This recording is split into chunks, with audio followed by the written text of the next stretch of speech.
Our story today is about a girl named Lisa, and we see her driving her car on a completely empty highway as she travels to meet her fiancé. The journey was long and tiring, so she decided to pull over to rest a bit. At that moment, her sister called her on the phone and asked, "Have you really decided to get married?" Lisa smiled and said, "Yes, of course," but behind that smile, it was clear she wasn't happy inside or overjoyed. After she hung up, she continued on her way until she reached a crossroads with two choices: a straight road, which was the fast and direct one, and another road to the left, but it was a very long detour. And Lisa thought for a few seconds and chose the longer road. The truth is, Lisa wasn't excited about this marriage at all. The whole thing is that they've been together for a long time.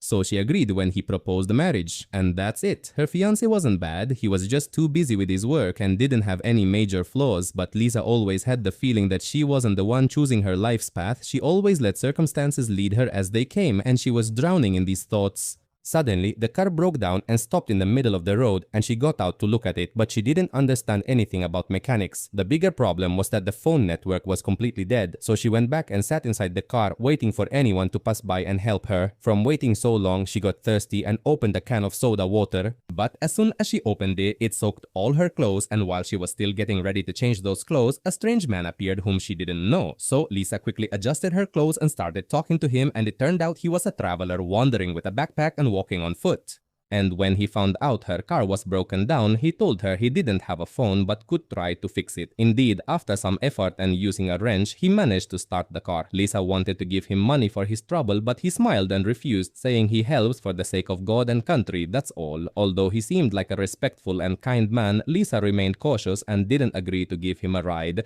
Then she drove off in the car and left him. As she was driving, she looked in the mirror and saw him standing there watching her leave. She felt sorry for him and decided to stop and go back to pick him up and give him a ride. By the way, the man's name turned out to be Jack. He got in with her and they started talking and joking around. The atmosphere between them became very pleasant, to the point that when she reached the highway entrance, she didn't stop the car because she was enjoying the company and didn't want the trip to end.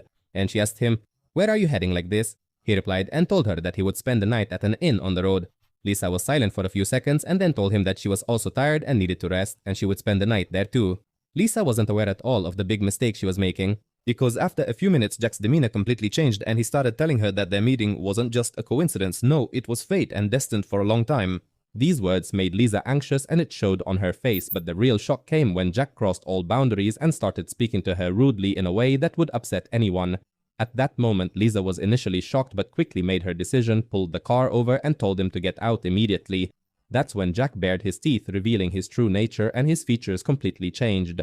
He pulled out a small knife from his pocket and threatened her with it, telling her to do everything he asked without a word. He blamed her, saying she was the one who let him in the car and suggested going to the hotel, so stop pretending to be innocent. At that moment, Lisa was terrified and had no choice but to comply and drive the car.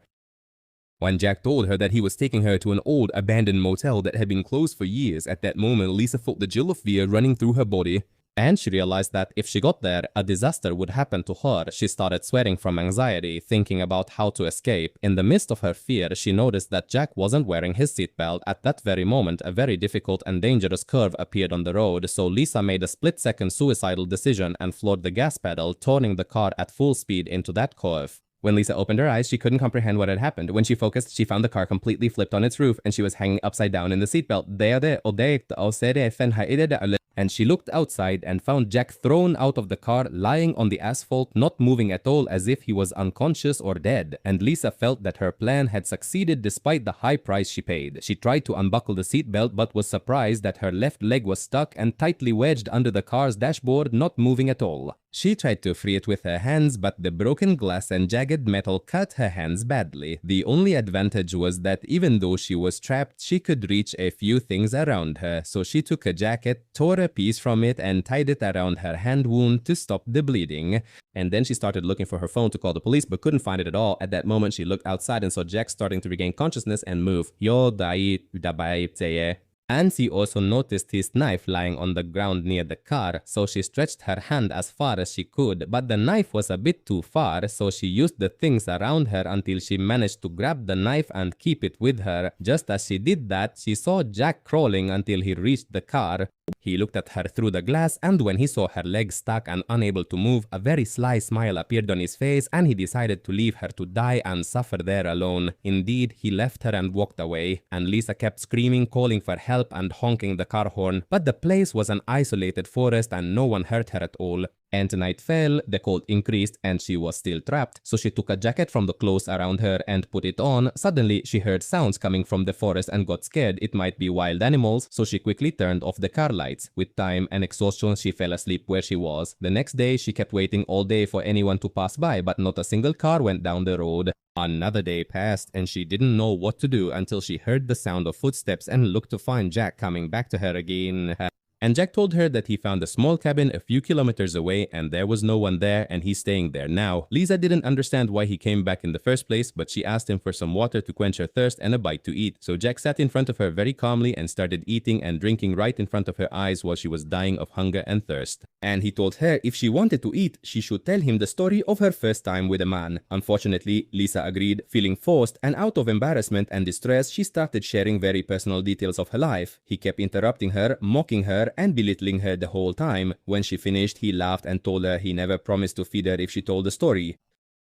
And then night fell again. Lisa was dying of hunger and cold and couldn't even sleep. While searching, she found a lighter and used it to light a small fire to warm herself. She started gathering all the papers and flammable items to keep the fire going. And among these things, she found the white veil of her wedding dress and kept looking at it with great sadness. Then she threw it into the fire with regret. In the middle of the night, she woke up to a very strange movement and found mice running inside the car, which startled her and she started chasing them away. Amidst the chaos, a mouse died under her hand. After that, she lit the fire again and thought that if she wanted to survive, she had to eat anything, no matter how disgusting, because honestly, hunger is merciless. So she grabbed a knife, cut a piece of the dead rat's meat, put it on a stick from a tree, and started roasting it over the fire. The next morning, she woke up to the sound of her phone vibrating. She followed the sound and found the phone hidden under the fallen leaves. She answered quickly, but the call had ended and it was from her sister. When she tried to call back, Jack suddenly appeared and interrupted the moment. Jack returned with a smug smile on his face and told her he found the cabin he had talked about. This time, the owners of the cabin returned, and it turned out to be a family of 4 who were also having a party and ordered.